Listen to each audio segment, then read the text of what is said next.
अस्सलाम वालेकुम स्टूडेंट, कैसे हैं आप लोग। उम्मीद है सब खैरियत से होंगे। मैं हूं टीचर सलमान एजे एजुकेशन में आप लोगों के साथ। और आज मैं आप लोगों को पढ़ाऊंगा। लेक्चर 4 है हमारा, जिसमें हम पढ़ेंगे अंडरस्टैंडिंग बिजनेस साइकिल्स कि बिजनेस के कितने साइकिल्स होते हैं। ठीक है, डिफरेंट बिजनेस साइकिल को हम स्टडी करेंगे इसमें। तो आइए स्टार्ट करते हैं हम।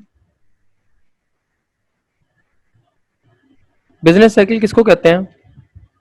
A business cycle is a type of fluctuation in economic activities. It is a peculiar unusual feature of a capital economy. The business cycle describes the rise and fall in production output of goods and services in an economy. Business cycle किसको कहते हैं? ये एक तरह से economic activities की fluctuation को show करती है। फ्लक्चुएशन का मतलब ये है कि डिफरेंट डिफरेंट जो है वो फेजेस को, या ये कह लें कि डिफरेंट उसकी सिचुएशंस को। यानी अगर मैं कोई बिजनेस स्टार्ट करता हूँ तो मेरा या तो बिजनेस बहुत अच्छा चल रहा होगा, या फिर एक मॉडरेट लेवल पे होगा, या फिर नुकसान में जा रहा होगा। तो डिफरेंट आपके पास फेजेस आ जाते हैं। इसी तरह जब हम कंट्री वाइड बात करते हैं, एक कंट्री वाइज बात करते हैं पूरी ओवरऑल कंट्री के बिजनेसेस की, तो उसमें आपके पास जो है वो बिजनेस के जो है बिजनेस साइकिल क्या किस चीज़ को शो करता है? इकोनॉमिक एक्टिविटीज जो कि कंट्री को रन करने के लिए, इकोनॉमिक एक्टिविटीज मीन्स की जो कि कंट्री के लिए की जा रही होती हैं, कंट्री को रन करने के लिए परफॉर्म की जा रही होती हैं, उनके अंदर फ्लक्चुएशन आ जाती हैं।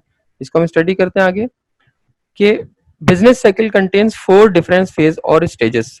याद रहे, बिजनेस साइकिल के 4 स्टेजेस हैं। नंबर 1 डिप्रेशन और ट्रॉफ, नंबर 2 रिकवरी और एक्सपेंशन, नंबर 3 बूम और पीक, और नंबर 4 रिसेशन और कॉन्ट्रैक्शन। ये डिफरेंट बिजनेस साइकिल्स हैं जो कि किसी भी कंट्री में उसकी बिजनेस की सिचुएशन में, बिजनेस में आ सकते हैं। ये कह लें कि बिजनेस के 4 स्टेजेस होते हैं, जिसको हम ये पढ़ेंगे। नंबर 1 है डिप्रेशन, या जिसको हम ट्रॉफी कहते हैं। ये बिजनेस की क्या कैसी सिचुएशन है, पहले मैं इसको स्टडी कर लूँ, उसको रीड कर लूँ डेफिनेशन को। This is a period of mass suffering because during depression economic activities turn extremely far below the normal, price level becomes low, sharp reduction in output, mass unemployment, falling profits and low wages.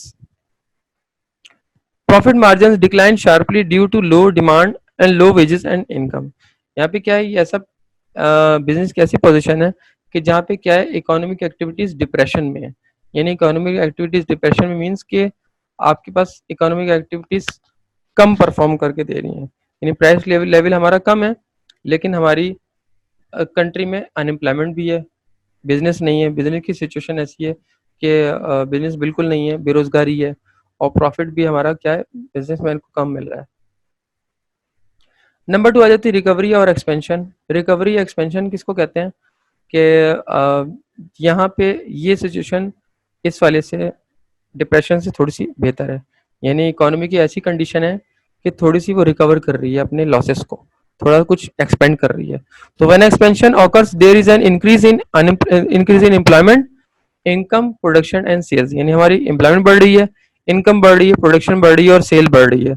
ऐसा ऐसा gradually increase होती चली जा रही है। तो ऐसी economy को हम कहेंगे कि यहाँ पे इस इकोनॉमी के अंदर बिजनेस की सिचुएशन, उस इकोनॉमी की बिजनेस सिचुएशन ये है कि वहाँ पे रिकवरी हो रही है, रिकवरी और एक्सपेंशन हो रही है। तो people generally pay their debts on time, the economy has steady flow in the money supply and investment is booming. और ऐसा ऐसा हमारी इन्वेस्टमेंट भी बढ़ रही है, बूम कर रही है। नंबर 3 आ जाता है बूम या प्रॉस्पेरिटी। यानी ये एक कामयाब बिजनेस एक्टिविटी है जो कि एक कामयाब इकोनॉमी चला रही है। ठीक है, तो अब इसमें आ जाता है कि it is a stage when the economy hits a problem having reach the maximum level of growth. यानी में मैक्सिमम लेवल ऑफ ग्रोथ हासिल हो रहा है। Prices hit their highest level, prices highest level पे हैं, लेकिन आपके पास ग्रोथ भी इतनी है कि लोगों के लिए वो प्राइजेस हाई होना उनके लिए मुश्किल नहीं है, क्योंकि आमदनी में हमारी ज़्यादा है, इनकम हमारी हाई है। तो many people start to restructure as the economy growth start to reverse. यानी लोग जो है वो क्या कर रहे हैं, ज़्यादा से ज़्यादा इकोनॉमी ग्रो कर रही है तो लोगों की आमदनी बढ़ रही है, और वो जो है वो इन्वेस्टमेंट भी कर रहे हैं। नंबर 4 आ जाता है आपके पास रिसेशन या कॉन्ट्रैक्शन। रिसेशन एक कंट्री की बहुत ही खराब कंडीशन को कहते हैं।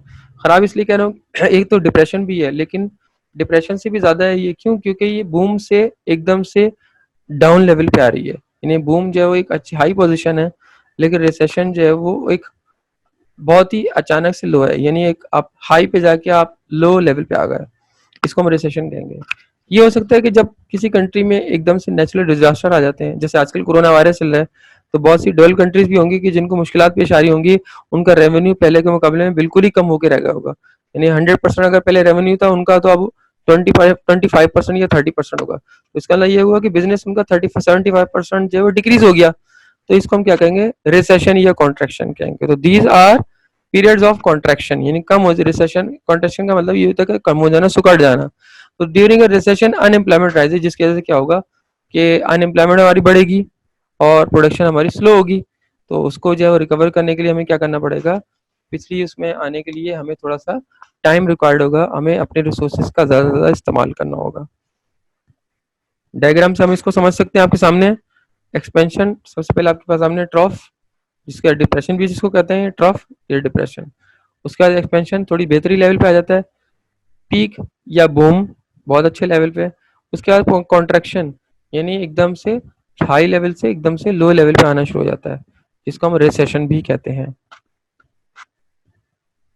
इस वक्त जैसे हालात चल रहे हैं, तो रिसेशन आने के बहुत ज़्यादा चांसेस हैं, पूरी दुनिया में रिसेशन आने के चांसेस हैं, क्योंकि पूरी दुनिया में जो ये वबाई बीमारी आई है कोरोना वायरस, जिसकी वजह से बहुत ज़्यादा कंट्रीज़ को मुश्किलात हो रही हैं, उनकी बिजनेस सिचुएशन बहुत ज़्यादा लो के रह गई है। चाहे वो डेवलप कंट्रीज़ हो, चाहे वो अंडर डेवलप कंट्रीज़ हो, सभी की हालत जो है सब बिजनेस की बहुत ही ख़राब है।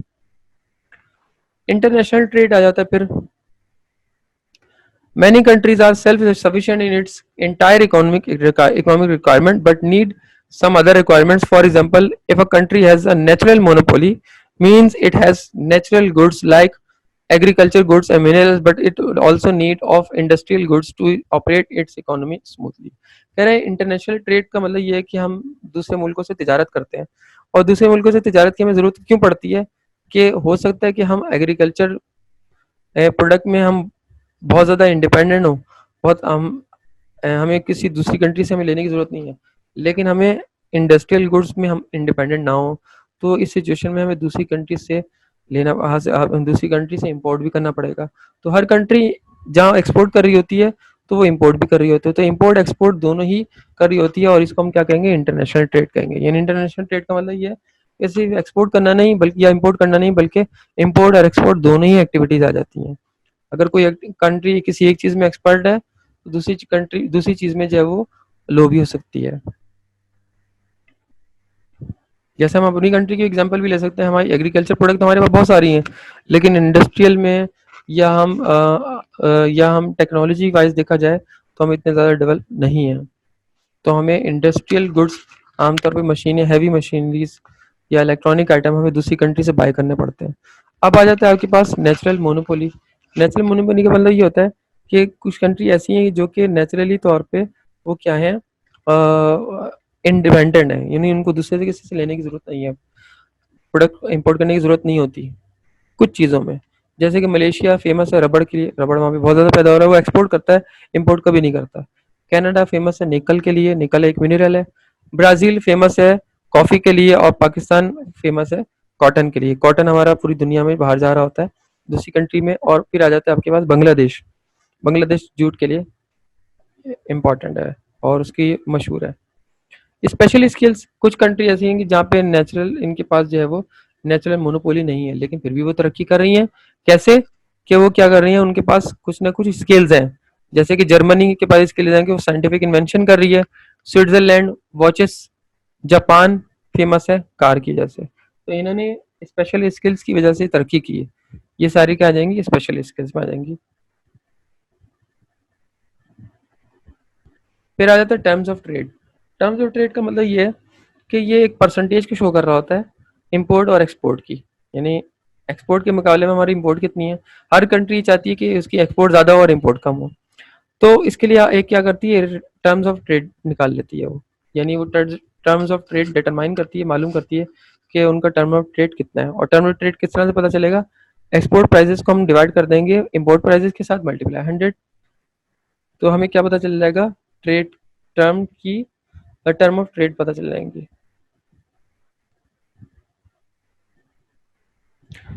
फेवरेबल टर्म ऑफ ट्रेड हमें कैसे पता चलेगा कि फॉर एग्जांपल हमारे पास एक्सपोर्ट ज़्यादा है इंपोर्ट कम है, तो हम क्या है, फेवरेबल है। वो कैसे, 160 हमारे पास प्राइसेस हैं एक्सपोर्ट की, आपके सामने गिवन है 160 प्राइसेस हैं एक्सपोर्ट की, 160 rupees divided by import 140 rupees. Import हम लोग कम कर रहे हैं, पी एम एन इम्पोर्ट, और प्राइस ऑफ इम्पोर्ट, और P x means price of export. Export ज़्यादा है इंपोर्ट कम है, डिवाइड मल्टीप्लाई 100 किया तो 114 आ रहा है। इसका मतलब ये है कि अगर 100 रुपीज़ आपकी इंपोर्ट प्राइस है तो एक्सपोर्ट प्राइस आपकी 114 है, यानी उससे 14 रुपीज़ ज़्यादा है, यानी इसे कह लें कि 14% उससे आपकी एक्सपोर्ट ज़्यादा है, तो ये आपके लिए फेवरेबल टर्म्स ऑफ ट्रेड हो गया। फिर आ जाता है unfavourable terms of trade. Unfavourable terms of trade की जब हम बात करते हैं तो उसमें आपके पास क्या आ जाता है कि एक्सपोर्ट आपकी कम है और इंपोर्ट ज़्यादा है। जैसे कि इसमें लिखा है 150 अगर एक्सपोर्ट है आपकी और 170 की आपके पास क्या इंपोर्ट है, तो हम मल्टीप्लाई 100 करते हैं तो आपके पास क्या आ रहा है 88%। तो अगर 100% अगर आपकी इंपोर्ट है तो आपके एक्सपोर्ट 88% है, यानी उससे 12% तकरीबन जो है वो कम है। तो इसका मतलब ये हो कि हमारी ये अनफेवरेबल या नेगेटिव टर्म ऑफ ट्रेड कहलाएगी। फिर आ जाता है बैलेंस ऑफ ट्रेड।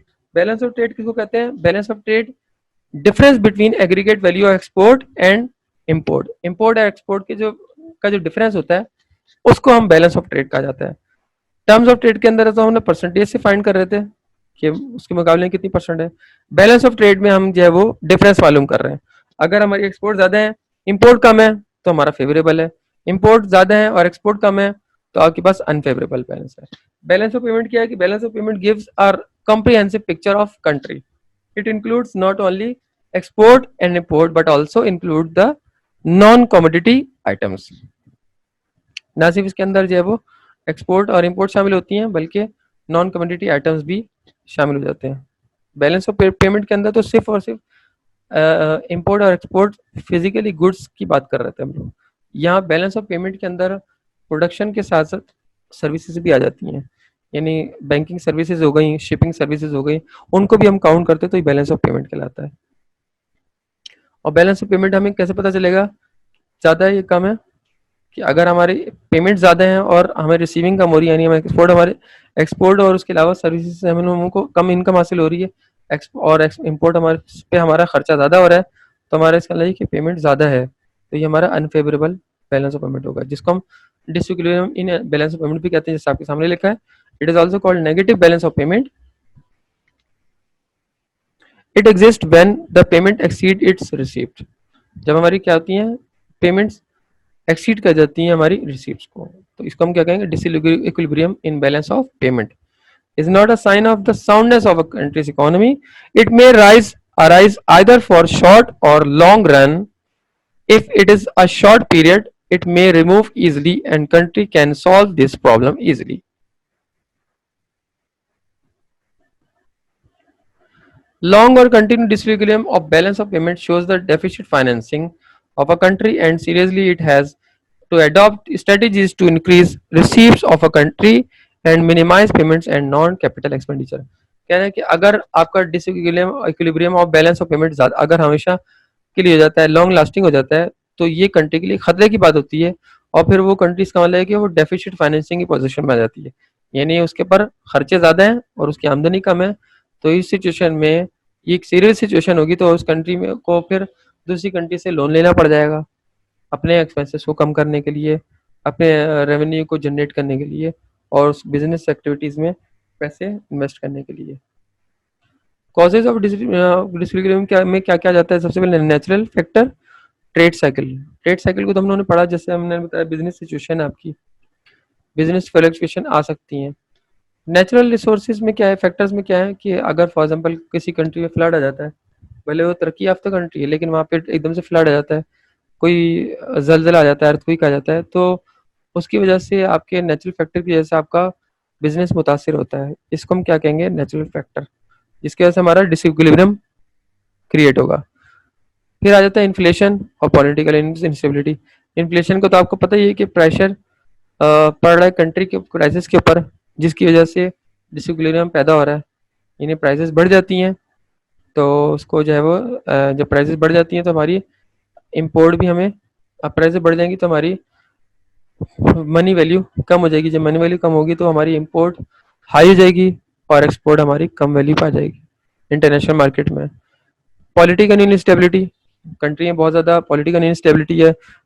गवर्नमेंट बार बार जो है पॉलिटिक्स जो है वो डिफरेंट पार्टीज गवर्नमेंट को ऑक्यूपाई कर रही हैं कम कम टाइम पीरियड के लिए, तो उसकी वजह से पॉलिटिकल इंस्टेबिलिटी पैदा होगी और मुल्क में जो है वो मुश्किलात डिफिकल्टीज होंगी, बहुत ज़्यादा डिसइक्विलिब्रियम पैदा होगा। Measure to correct disequilibrium in balance of payment, अब उसमें आ जाता है export must be promoted and import restricted. हर कंट्री चाहती है कि उसकी एक्सपोर्ट ज़्यादा हो, इम्पोर्ट रिस्ट्रिक्ट हो, कम हो, और या फिर वो ऐसी पॉलिसी बना देती है कि जिसमें आपके पास वो डिफ्लेशन कर देती है, यानी प्राइसेस को अपनी कम कर देती है। और एक्सचेंज कंट्रोल, इंटरनेशनल मार्केट में प्राइसेस को थोड़े से के लिए कंट्रोल कम कर देती है ताकि मार्केट में वो ज़्यादा से ज़्यादा सेल हो और हमारा रेवेन्यू जनरेट हो। फिर नंबर 3 आ जाता है एक्सचेंज कंट्रोल। एक्सचेंज कंट्रोल का मतलब ये है कि हमें जो है वो बदले में हमें कम पैसे मिल रहे हैं, कम वैल्यू मिल रही है, प्राइसेस उसकी करेंसी की वैल्यू डाउन होने की वजह से। एक्सपोर्ट को किस तरह से किया जाए, बढ़ाया जाए कि एक्सपोर्ट ज़्यादा से ज़्यादा की जाए, उसके लिए उसके ऊपर टैक्सेस कम किए जाए और इम्पोर्ट के ऊपर टैक्सेस को बढ़ाया जाए। तो इसी तरह से हम लोग प्रमोट कर सकते हैं एक कंट्री के अंदर एक्सपोर्ट को और इम्पोर्ट को डिस्करेज कर सकते हैं उसके ऊपर ज़्यादा टैक्सेस लगाकर। पॉलिसी ऑफ डिफ्लेशन मीन्स के हम ऐसी पॉलिसी बना देते हैं कि जिसमें हम कस्टमर को मोटिवेट करने के लिए कुछ अरसे के लिए प्राइसेस को अपनी कम कर देते हैं इंटरनेशनल मार्केट में ताकि हमारी एक्सपोर्ट बढ़े, क्योंकि ज़्यादा प्राइसेस जो होती हैं वो हमारी एक्सपोर्ट को डिस्करेज करती हैं। Therefore reduction in price of goods encourage exports and discourage import by imposing heavy taxes. फिर आ जाता है एक्सचेंज कंट्रोल। एक्सचेंज कंट्रोल क्या है कि according to exchange control policy all exporters are directed to show their foreign exchange earning to the central bank. Then central bank provide them license to exporter and importer that limits the importers to import goods. Exchange control ये होता है कि हर country में exporter को अपने foreign exchange जो उसने generate किया है, फॉरेन एक्सचेंज से जो अर्निंग की है, उसको शो करना पड़ता है सेंट्रल बैंक को, और फिर सेंट्रल बैंक उनको क्या करता है, लाइसेंस देता है एक्सपोर्ट करने के लिए और इंपोर्ट करने के लिए। उम्मीद है आप लोगों को आज का लेक्चर समझ में आया होगा और नेक्स्ट लेक्चर तक के लिए मुझे इजाज़त दीजिए। अल्लाह हाफिज़।